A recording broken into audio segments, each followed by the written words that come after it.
In today's video, I am going to teach you how to add your Figma frames into device mockup. First, open your design in Figma and make sure the screen you want to showcase is a clean, single frame.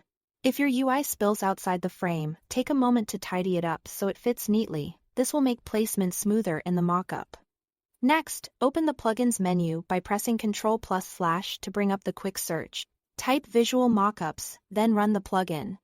It will open a panel with device options and a preview area where your mockup will be built. In the plugin search bar, type iPhone to filter the available device frames. You'll see different models and orientations. Choose a device mockup that best matches your design's aspect ratio and the look you are going for. This ensures you won't have to overscale or distort your screen later. Inside the plugin, locate the designated empty screen area. This is the placeholder where your UI will sit. Select that screen, then place your Figma frame inside it. If your frame isn't selected yet, click the plus icon in the plugin to pick the correct frame from your canvas. This tells the plugin exactly which design to insert.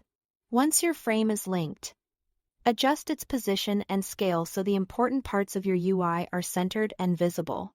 Use the alignment and sizing controls until everything looks natural inside the device's bezels. When you are happy with the fit, click Crop to trim any excess and lock the placement to the visible area of the device. Before generating the final image, choose a quality level, low, medium, or high. Low will be lighter and faster for drafts.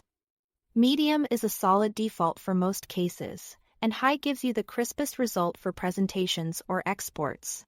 Now click Create Mockup. The plugin will produce your device mockup as a new element on the canvas. From here, you can resize it to fit your layout.